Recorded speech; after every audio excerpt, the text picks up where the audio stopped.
Police Accountability Chief Administrator Sidney Roberts. We've all been putting in long hours over the last few days, and especially them. We wanted to be here today to make sure that we reinforce for everyone in our city that we have not wavered, we will never waver on the road to police reform and accountability. And Chicago's road to reform started really more than 4 years ago when I was the president of the Police Accountability Task Force following the righteous outcry over the video which revealed the killing of Laquan McDonald.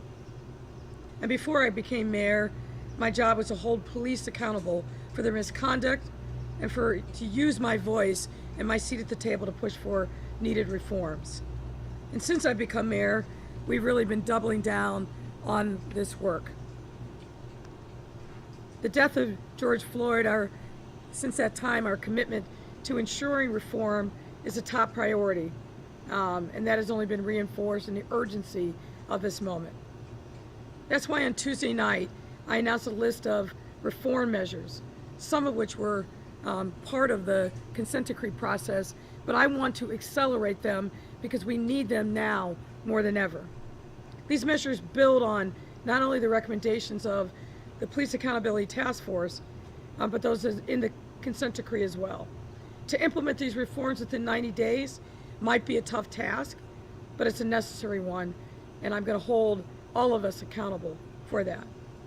These include bringing the community into the police academy as teachers. This is something that we've been talking about for a long time, and we need to do it and get it done right. Providing district training on neighborhood history from the community's own perspective.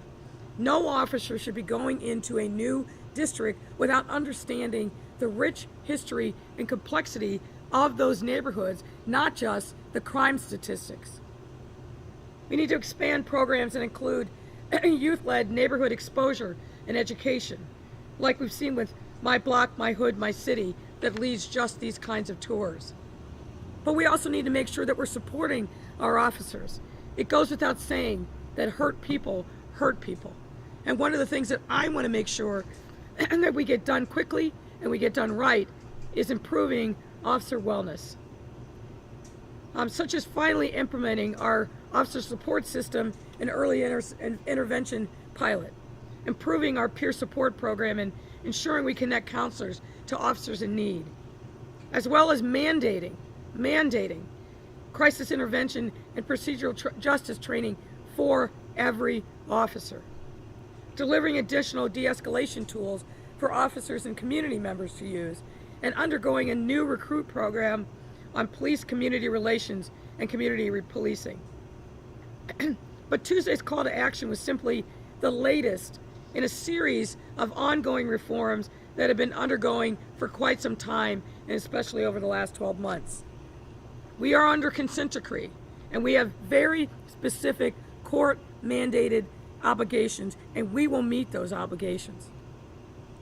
To CPD partnering with community organizations on evaluating department policies, to CPD holding community conversations on how they can better access and do better across the board and bring the community into those communications as trusted partners.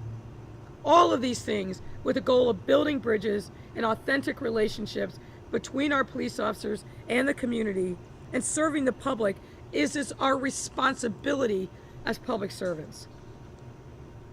These last few days have been incredibly challenging for our city, and that's a supreme understatement.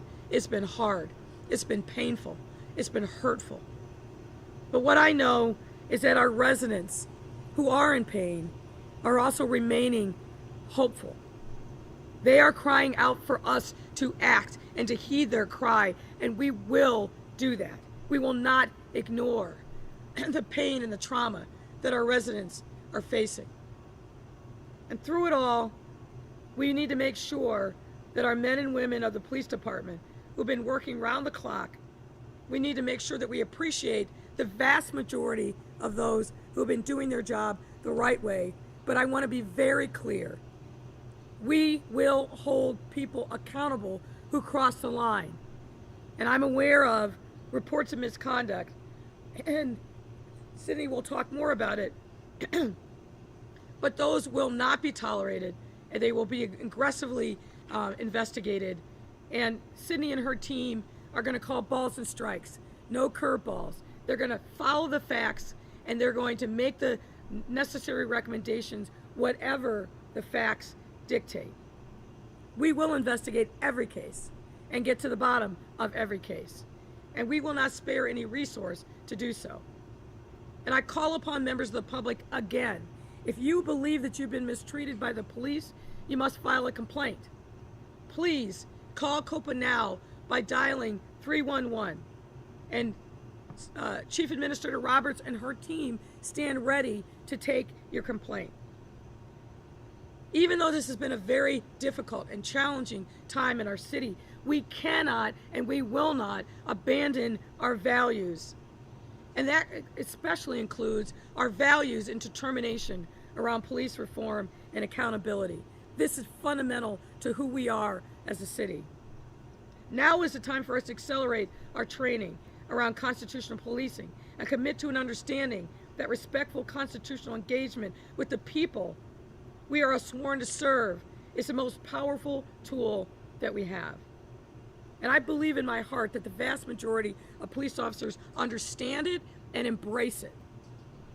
But as I said, if someone crosses the line, no question, we will hold them accountable. Now, COPA is prepared for an increase in the volume of complaints, and as Director Roberts will detail, they are working to investigate every case as quickly as possible. But I want to caution everyone, and particularly those who are using social media and reading and consuming social media. You got to do your diligence, folks. You can't just accept at face value everything that you see. And that includes videos. Now, we've seen some videos out there that are deeply disturbing, no question about it. But give COPA and IAD the opportunity to fully investigate, to understand the context, and then to transparently report what the findings of the investigations find. Just as one protester breaking into the store does not reflect the thousands of other peaceful protesters, so too does one video not determine the entirety of 13,400 sworn police officers. So let's give the investigators the opportunity and space they need to do their jobs before we reach a judgment. But if there is someone that needs to be held accountable, we won't shy away from doing that. Now I'm going to welcome COPA Administrator Sidney Roberts up here in a moment, but I want to finish by adding that police reform isn't the only thing that's going to transform and uplift our communities. I made a commitment at the time that I was sworn in that we were going to invest in neighborhoods that lacked economic development and resources for decades. My commitment that I made a year ago in front of the entire city is no less now. In fact, it's even more determined to make sure that we bring resources to these communities, particularly those that have been very hard hit over the last few days. This is precisely why we created initiatives like Invest Southwest, why we updated the ability to fund small businesses through the Neighborhood Opportunity Fund, and other things that we have done in the ensuing days and months to make sure that we bring reality to equity and inclusion to all of our neighborhoods. Now, you know this, that the challenges that we face as a city didn't begin overnight, and they will not be solved overnight. But we must be resolved and united and pushing forward to get done what needs to get done, to speak the hard truth and be united in addressing these disparities that have existed in communities for way too long. Thank you for your attention, your time today, and now I'll invite Sidney Roberts to the podium.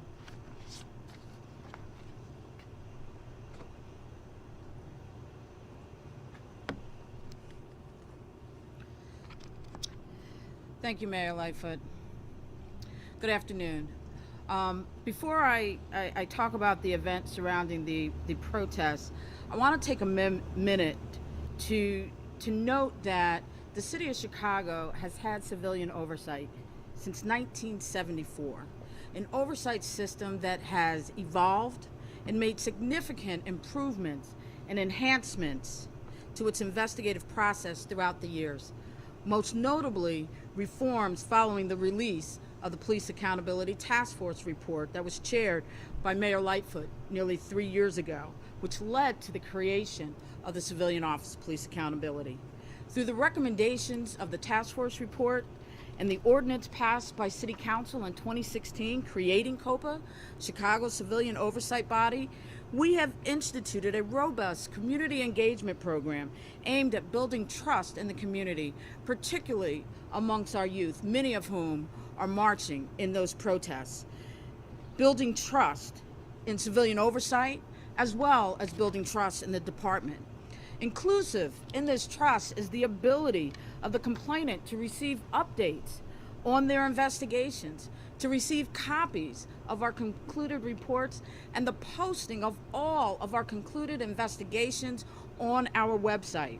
We have created transparency in the conduct of our investigations, particularly in investigations involving officer-involved shootings, through the release of video and audio materials related to those officer-involved shootings.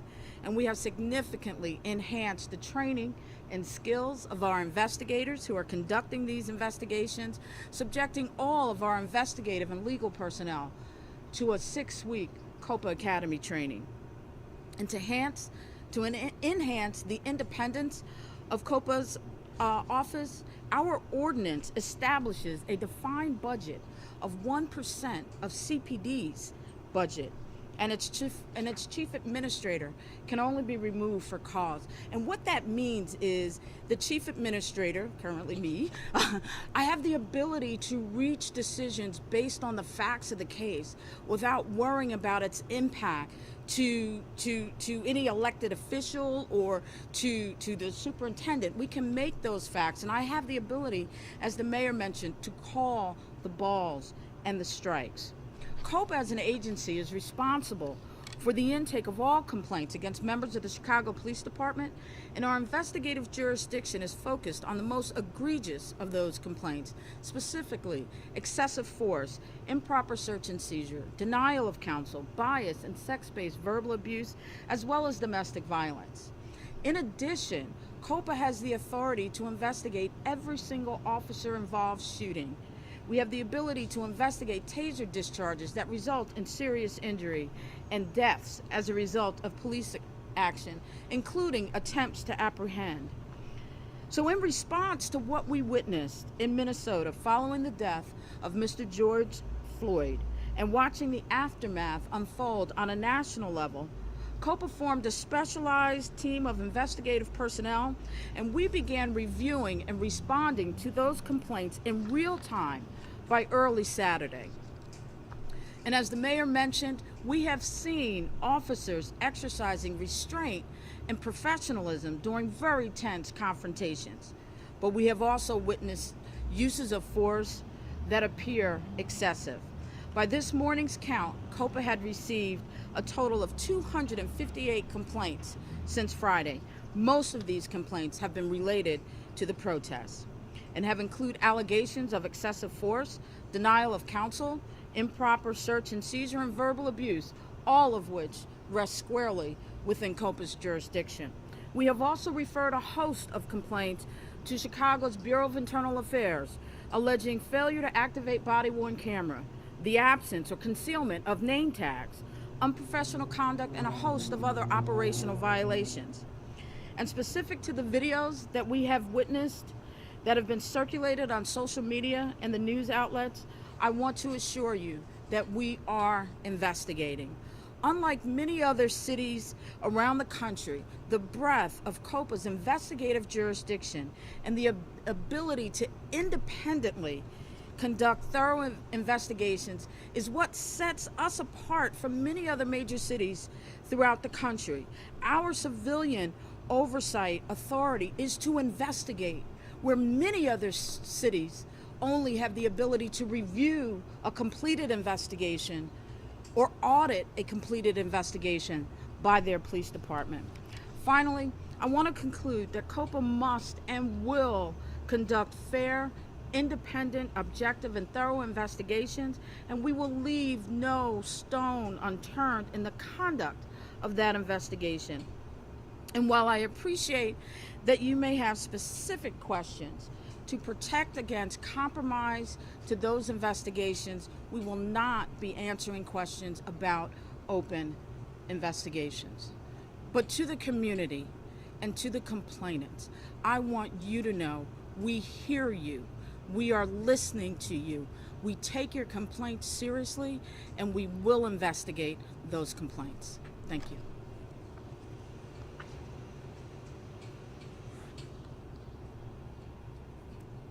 Good afternoon, and thank you, Mayor Lightfoot. Sidney, thank you so much. Let me be clear. There is no contradiction in supporting officers and holding officers accountable. None. God help us if we can't find the courage to publicly condemn police misconduct and excessive force. We will thoroughly investigate any and all complaints of misconduct, and we will also hold officers accountable who are complicit to misconduct. It's always the right time to do the right thing. Ethics is doing what's right when no one's looking. You know, some of the comments I received as I drove here for this press conference is, you can't stand in front of COPA's building, and you certainly can't stand alongside Sidney Roberts, that the cops will be so upset with you that you lose the cops as superintendent. I reject the worldview that you can't support cops and hold them accountable for their misconduct. I believe strongly, and this has been my life's work, I've been a cop all of my adult life, that the best way to represent this star is to ensure that it stands up to its nobility as a profession. And it is a noble profession, but for us leaders not having the courage to hold those accountable who mistreat others. That is not the nobility of this profession.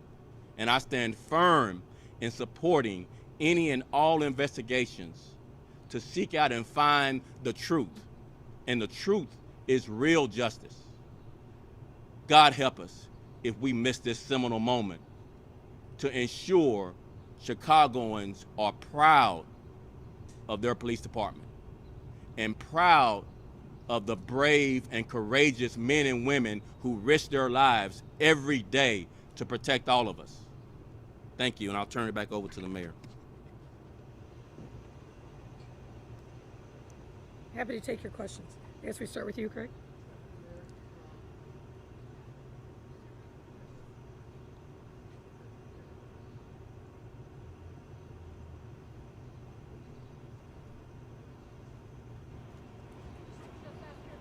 One, two, three. There you Can go. hear me? There we Yeah. go. There we go.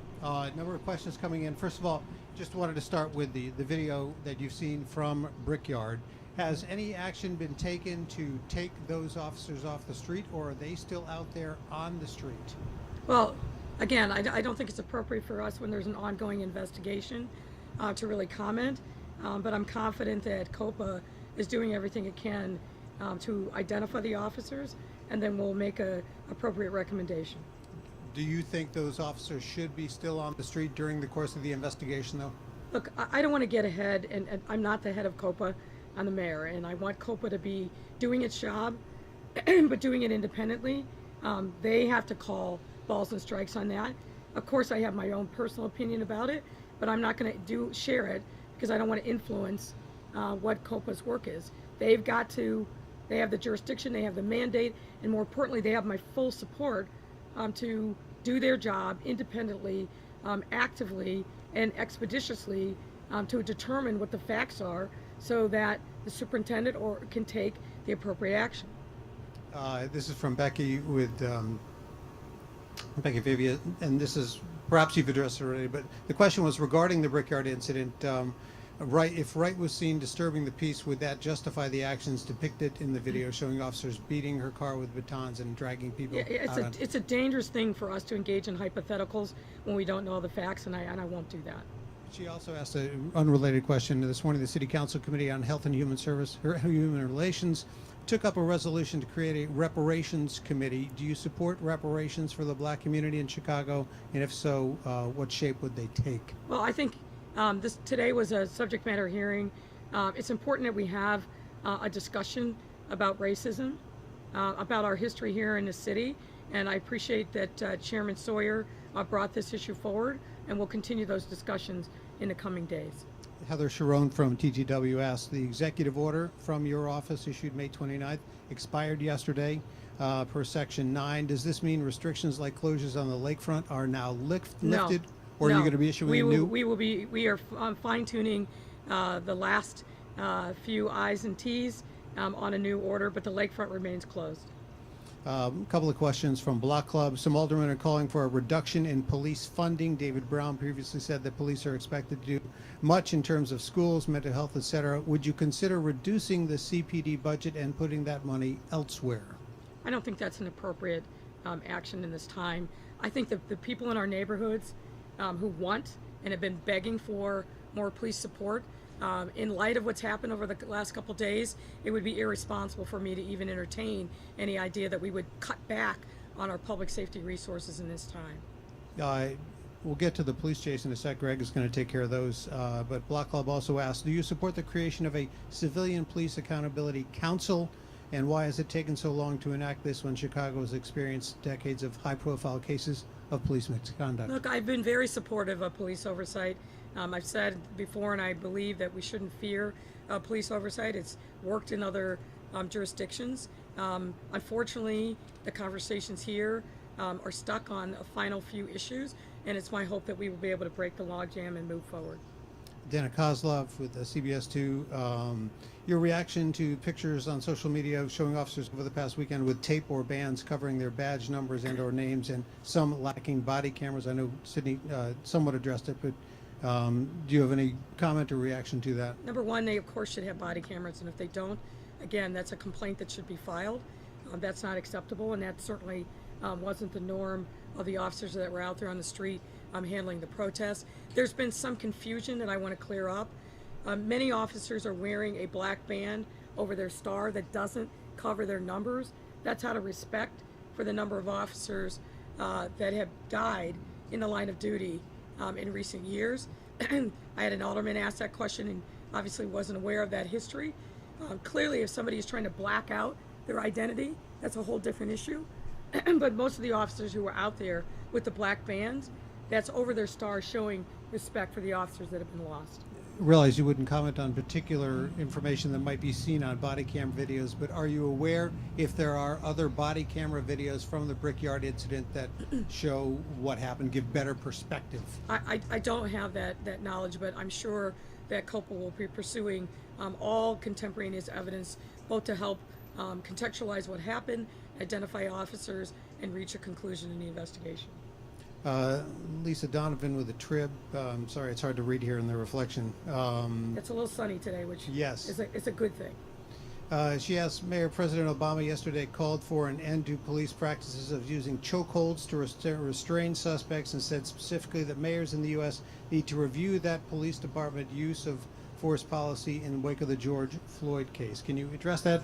And maybe you can clarify what the policy is here in Chicago. Chokeholds are banned in Chicago. Chokeholds are banned. Are knees allowed to be used on backs or anywhere else if they're not used on the neck? I mean, I don't know what the rules are. I'll let the superintendent address that, but obviously we know that there are some practices that have been used and like with the officers who were involved in the killing of George Floyd, no police department that I know, certainly no reputable one, allows for officers to put their knees on somebody's neck. That's not standard policy, nor should it be, because we know that will lead to death. Superintendent? Sure, I'll just highlight that you can call what happened in Minneapolis a lot of things, but you can't call it policing. No police department approves of positional asphyxiation until a person passes away. I've been in this profession for over 33 years. I've never seen that technique used and being called a policing technique of restraint. You handcuff a person that you taken into custody, you place them in your squad car, and you process them at the local jail. You don't put a knee on their throat and asphyxiate them till they pass away. So no, we will not be approving anything like that type of technique for restraining someone. And I don't know of any other law enforcement agency that does have that technique approved. Have you taken any action against the officers in the Brickyard video?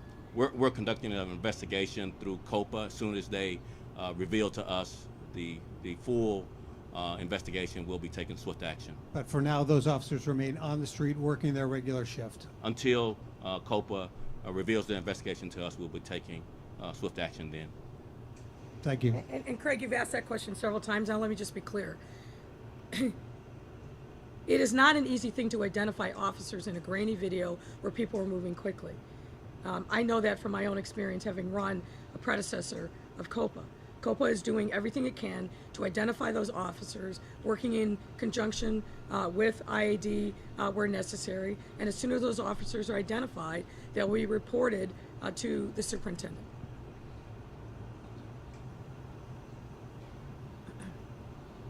Good afternoon, Mayor. Good afternoon. Apparently You're indulging in the COVID beard. yeah. And you know you can get a haircut now. Mayor, so on a much more serious note than my terrible haircut, we've been so there were some reasons given for the police chase last night. Some of that he was a suspect in some killings in Harwood Heights and Norridge. We're also hearing that's untrue. What was the reason for the chase? Was it justified, and why wasn't it terminated? Well, I don't have all the facts yet. I've seen snippets of a video, and so until we know all of the facts, I'm not going to comment, and I know the superintendent won't either. But let me say this: I've been very concerned about police pursuits since I became mayor. The frequency of them, that they cause death, they cause injury, property damage, the whole works. I tasked the chief risk officer for the city last year to start a process in reviewing what the existing pursuit policy was, and to recommend any changes, and then to re-up training around police pursuits. We will be making an announcement shortly about what the new policy is and what the training plan is. Police pursuits are obviously one of the most deadly and dangerous exercises that police officers are engaged in.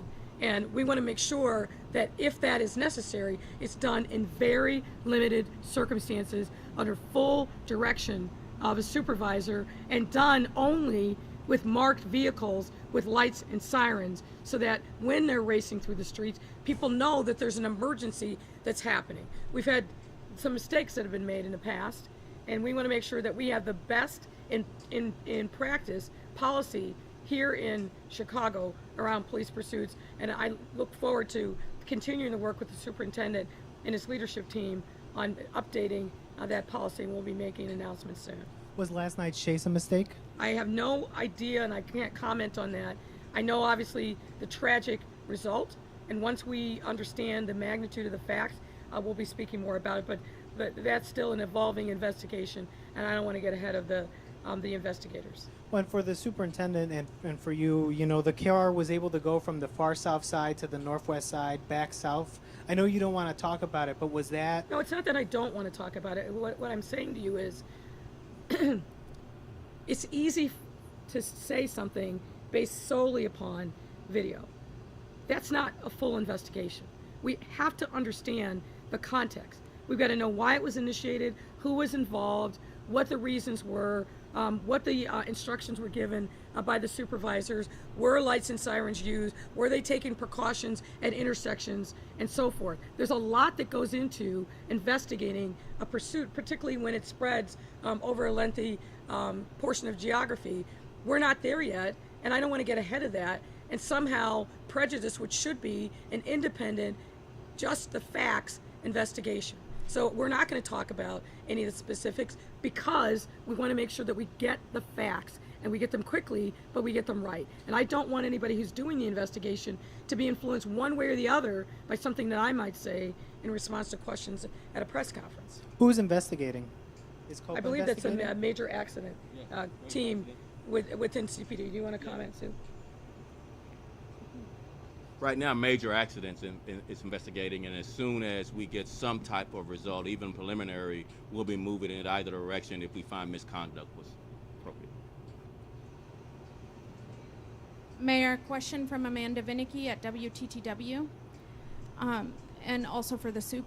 There are reports that armed vigilantes are patrolling Bridgeport and Armour Square and that the police are not stopping them. Is this happening now, and why is it being allowed? Well, we're not allowing anyone to take up arms and take matters into their own hands. I've said this, I think, every single day this week. It is absolutely not appropriate for people to take up arms, bats, pipes, whatever, in patrolling neighborhoods. We've seen that end with tragic results across the country, and we're not about to allow that practice to happen here in Chicago. If there's an issue, call 911. I absolutely support neighbors being vigilant as to what's going on their streets and in their blocks, but taking up arms, that leads to chaos. And we're not supporting vigilantism in the city of Chicago under any circumstances. Question for the superintendent from Amy Jacobson at WIND Radio. Superintendent Brown, earlier this week you seemed to dismiss the importance of the Illinois National Guard. How will they be utilized to keep peace in Chicago? I want to let you finish asking the question, but that's ridiculous. I did not say that. But go ahead. And next time there is looting, will you change your tactics? Maybe use rubber bullets on the looters who are destroying our businesses? It's hard to take that question very serious. There was a person in Dallas who rubber bullets. He lost an eye because of rubber bullets into the crowd. You have to be very careful in how you manage a peaceful protest, and not paint the protesters with a broad brush of violent factions that are in the two distinct, different groups. And we are sworn to an oath to protect First Amendment, the sacred right of First Amendment in this country, and we will do that. But with factions that would mete out violence and/or property damage, we will hold them accountable as well. The rest of the question I just don't take serious. It's ridiculous. Question from Univision, Mayor, for you. Can we get an update on Hilco and the second demolition? Is there an update you can share, and when will it happen? Yes, we've been very clear with members of the community now for several weeks. I believe that Hilco announced a week ago that the demolition would happen tomorrow. As far as I know, that is still the plan. Thank you, Mayor. Thank you, everyone. Okay, thank you.